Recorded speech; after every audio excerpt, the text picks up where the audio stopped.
নমস্কার বন্ধু, আমি মলয় মুখোপাধ্যায় কনফেডারেশনের পক্ষ থেকে কয়েকটি বার্তা কর্মচারী সমাজে দেওয়ার উদ্দেশ্যেই ভিডিওতে আসলাম।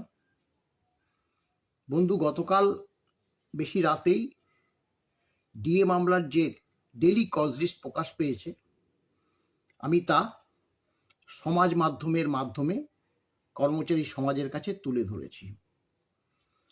এবং আপনারা জানেন যে মামলাটি আমাদের যে বেঞ্চ ছিল, মাননীয় দীনেশ মাহেশ্বরী এবং মাননীয় বিচারপতি ঋষিকেশ রায়ের বেঞ্চ, তারা দুজনেই অবসর নেওয়ার পরিপ্রেক্ষিতে আগামী মঙ্গলবার যে মামলাটি উঠতে চলেছে, মাননীয় বিচারপতি সঞ্জয় কারোল এবং মাননীয় বিচারপতি মনোজ মিশ্রের ডিভিশন বেঞ্চে।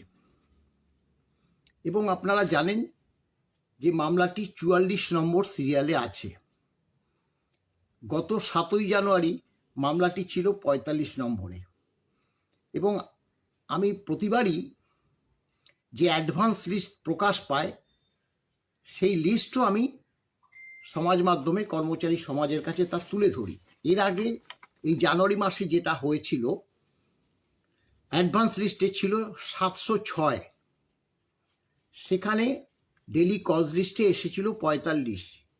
এবার কজ লিস্টে ডেলি কজ মানে অ্যাডভান্স লিস্টে ছিল 95, এবার এসেছে 44। স্বাভাবিকভাবেই কর্মচারী সমাজের কাছে একটা হতাশা জন্মেছে। এটা অস্বীকার করি না, অস্বাভাবিকও নয়, যার ফলে বহু মন্তব্য হয়েছে। প্রতিটি মন্তব্যের আমি ধরে ধরে উত্তর দেওয়া আমাদের পক্ষে সম্ভব না। হতাশাজনক মন্তব্য, বিতর্ক তৈরিও করতে চাই না। তাই এক্ষেত্রে যে বাস্তব, সেটা তুলে ধরছি। আপনারা জানেন যে 28শে নভেম্বর 2022 থেকে আগামী যে 25 তারিখ যে মামলাটা উঠতে চলেছে, 15তম। মাননীয় সর্বোচ্চ আদালত আমাদের এই ডিএ মামলাটি নিয়ে কি করতে চলেছে তা আমাদের বোধগম্য এখনো হচ্ছে না।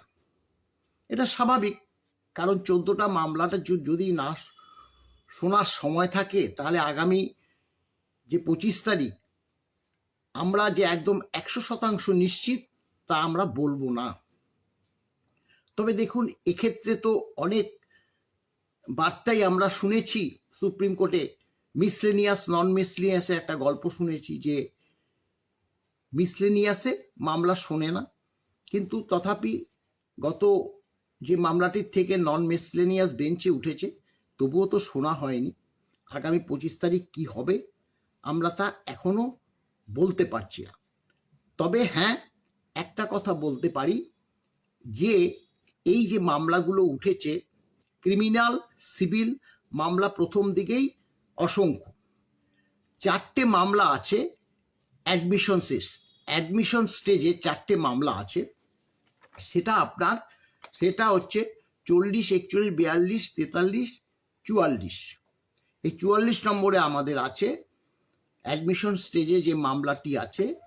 এবং 4টে মামলাতে যদি আমাদের একদম শেষ কেন, সেটা যদি আপনারা জিজ্ঞাসা করেন, সেক্ষেত্রেও আমি বলছি, আপনারা লক্ষ্য করবেন যে কজ লিস্টটা বেরিয়েছে, তাতে যে 44 নম্বর আছে, শেষ একদম লাস্ট নাম্বারটি আমাদের, সেখানে তার আগের যে 40 থেকে মামলাগুলো, সেটা 14 সালেরও আছে, 19 সালের আছে, 20 সালের আছে। যেহেতু আমাদের 22 সালের মামলা, এখানে একটা শুনেছি যে মামলা দর্জ হওয়ার পরে যে যত আগে ওঠে সেগুলো আগে দর্জ করা মামলা, অর্থাৎ তাই 14, 19, 20 এবং আমাদের 22 সেখানে উঠেছে। অনেক মামলা আছে যেগুলো আর ইন্টারেস্ট নেই, ছেড়েও দিয়েছে, কিন্তু মামলা ওঠে, মামলা সিরিয়ালে ওঠে, যার জন্যই দেখা যায় যে মানে খুব হু করে মামলা এগিয়ে যেতে থাকে। 45 নম্বর গতবার ছিল 315তে উঠেছে। এখন যদি আমাদের মামলাটা অন্তত 15-20 মিনিটও শোনে, তাহলেই আশা রাখবো মামলা অনেকটাই এগিয়ে যাবে।